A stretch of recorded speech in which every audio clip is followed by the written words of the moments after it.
அனைவருக்கும் என் இனிய காலை வணக்கம்.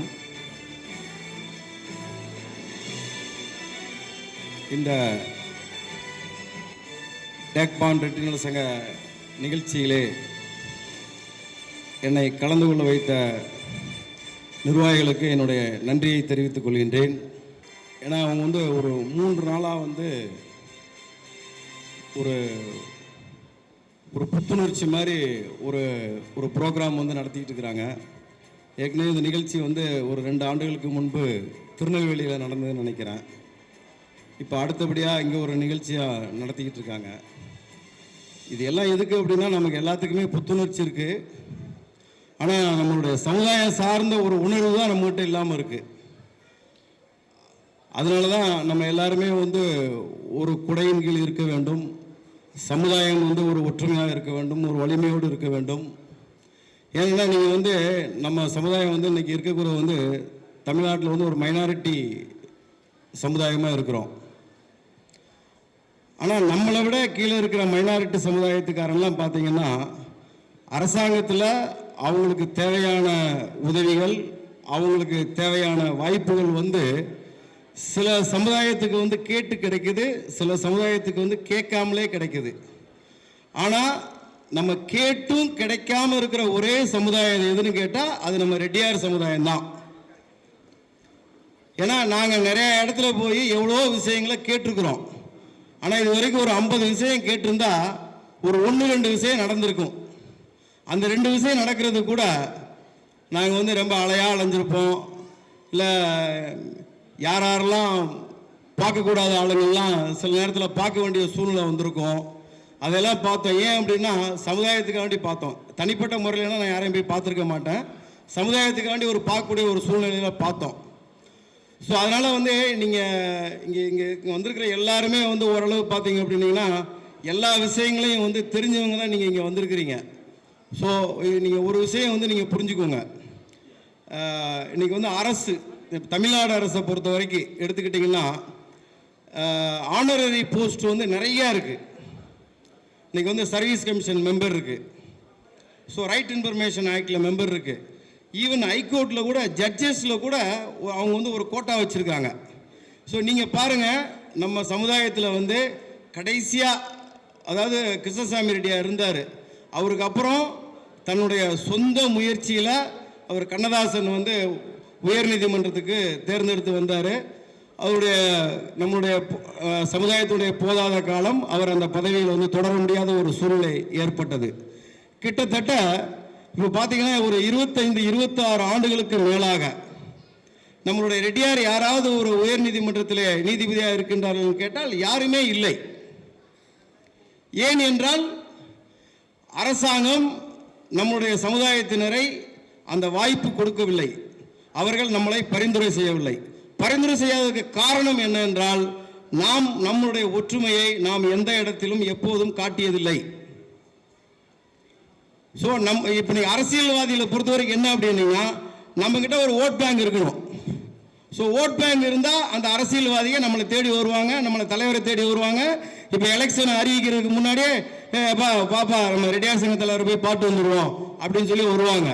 ஆனால் அந்த மாதிரி ஒரு சூழ்நிலை நம்ம தமிழ்நாட்டில், அது நம்ம சமுதாயத்தில் இல்லாத ஒரு சூழ்நிலை இருக்கிறதுனால நம்ம நிறையா வாய்ப்புகளை நம்ம இழந்துட்டு இருக்கிறோம். சரி, இதுவாவது ஒரு நீதிமன்ற பதவி விட்டுருங்க, ஒரு ஆனரரி போஸ்ட்டு. ஸோ நம்ம இதில் அவங்க சர்வீஸ் கமிஷன் மெம்பராக அவர் நாராயணசாமி அண்ணாச்சி இருந்தாங்க. இப்போ அந்த போஸ்ட்லையும் பாருங்கள், இப்போ ஒரு 15-20 வருஷமாக எந்த ஒரு ரெட்டியாரோ அந்த வாய்ப்பு கிடைக்கல. அதுமாதிரி ரைட் இன்ஃபர்மேஷன் ஆக்ட், அதுலேயும் நமக்கு எந்த விதமான வாய்ப்பு கிடைக்கல. எல்லா சமுதாயத்தை சேர்ந்தவங்களும் அந்த பொறுப்பில் இருக்கிறாங்க, இருந்துக்கிட்டு இருக்காங்க. ஆனால் எதுவுமே இல்லாமல், அந்த வாய்ப்பே கிடைக்காம இருக்கக்கூடிய ஒரே சமுதாயம்னு பார்த்தா அது நம்மளுடைய சமுதாயம் தான். அதனால் நம்ம எல்லாருமே ஸோ எல்லாருமே ஒற்றுமையாக நம்ம இருந்து நம்மளுடைய சமுதாயத்தினுடைய வலிமையை நம்ம காட்டினா தான் அரசியல்வாதிகளும் சரி, அந்த அரசியல்வாதிகள் அவங்கவுங்க அந்த நேரத்தில் ஆட்சியில் இருக்கும்போதும் சரி, நம்மளுடைய சமுதாயத்திற்கு என்று நமக்கு ஒரு ரெக்கக்னைசேஷனை நம்ம பெற முடியும்.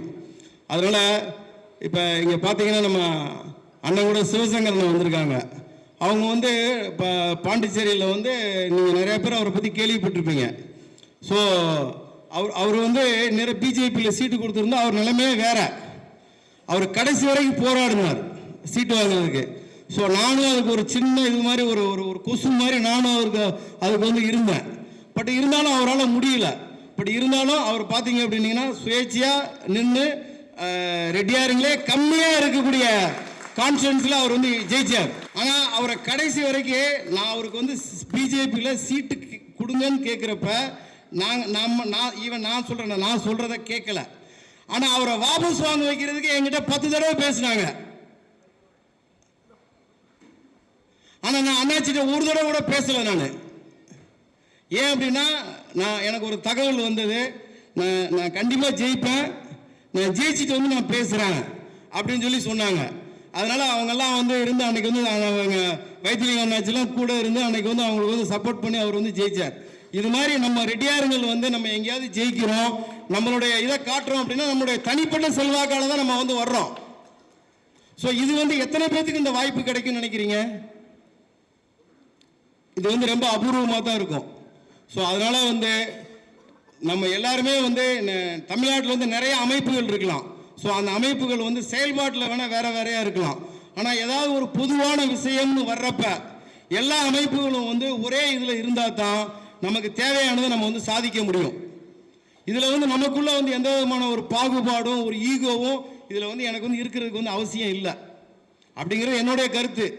ஏன்னா இன்னைக்கு வந்து நம்ம சமுதாயத்தை பொறுத்து என்னுடைய அனுபவத்தில் சொல்கிறேன், ஈகோங்கிறதெல்லாம் வந்து புரிதல் இல்லாமல் வரக்கூடிய ஈகோ தான். ஸோ புரிஞ்சுக்கிட்டா எந்த ஈகோவும் இருக்கிறதுக்கு இங்கே வேலையே இல்லை.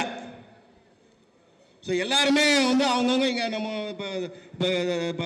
இப்போ அவங்களே வைத்திலிங்கம் நச்சு இருக்காங்க, இப்போ நானே இருக்கிறேன்னா எனக்கு ஒன்றும் சம்பளத்துக்கு வேலை செய்யலை, இல்லை இங்கே ஒன்றும் வருமானம் கிடைக்குன்னு யாரும் இங்கே வந்து வேலைக்கு வரல. ஏதோ நம்ம பிறந்த சமுதாயத்தில் நமக்கு ஒரு ஒரு வாய்ப்பு கிடைச்சிருக்கு, அந்த வாய்ப்பு நம்ம சமுதாயத்துக்கு பயன்படுத்தலாம்னு நினச்சி வர்றோம். அப்போ நாங்கள் வர்றப்ப நீங்கள் தான் எங்களை வந்து ஊக்கப்படுத்தணும். நீங்கள் கொடுக்குற ஊக்கத்தில் தான் நாங்கள் இன்னும் நாங்கள் வந்து எங்களை வந்து நாங்கள் வந்து கொண்டு போக முடியும். ஸோ நீங்களே வந்து நாங்கள் இந்த பக்கம் வர்றத மாதிரி நீங்கள் இந்த பக்கம் திரும்பிக்கிட்டீங்கன்னா நாங்கள் எப்படி போக முடியும்? எதுவுமே பண்ண முடியாது. ஸோ அதனால் ரெண்டாவது பார்த்தீங்க அப்படின்னா இப்போ இங்கே இருக்கிறோம். ஸோ அடுத்த ஜென்ரேஷன் இங்கே இருக்கான்னு கேட்டால் எதுவுமே கிடையாது. ஸோ இப்படியே போச்சு அப்படின்னீங்கன்னா இன்னொரு 10-15 வருஷத்துக்கு வேணால் நம்மளுடைய சமுதாயம் இருக்கும், இல்லை கூட ஒரு 5 வருஷத்துக்கு வேணால் இருக்கும், இதுக்கு மேலே இருக்காது. அதனால் நீங்களும் உங்கள் வீட்டில் இருக்கக்கூடிய குழந்தைங்களுக்கு நம்மளுடைய சமுதாயம், நம்மளுடைய சமுதாயத்தினுடைய அமைப்பு, நம்ம சமுதாயத்தினுடைய தேவைகள், நம்ம சமுதாயத்தினுடைய ஒற்றுமைகள் எல்லாத்தையும் நீங்கள் அவங்களுக்கு இப்போலேருந்தே சொல்லி கொடுத்து நீங்கள் வர்றப்ப அவங்களையும் இந்த மாதிரி கூட்டங்கள் நடக்கிற நிகழ்ச்சிகள்லாம் கலந்து கொள்ள வச்சு அவங்களுக்கும் ஒரு ஆர்வத்தையும் ஒரு இதையும் நீங்கள் வந்து ஏற்படுத்தி கொடுத்தா தான் இப்படியே இந்த சமுதாயம் வந்து தொடர்ந்து போய்கிட்டே இருக்கும். இல்லைன்னா ஏன்னா இப்போ இருக்கிற ஜென்ரேஷன் வந்து எப்படின்னீங்கன்னா நமக்கு இருந்தது.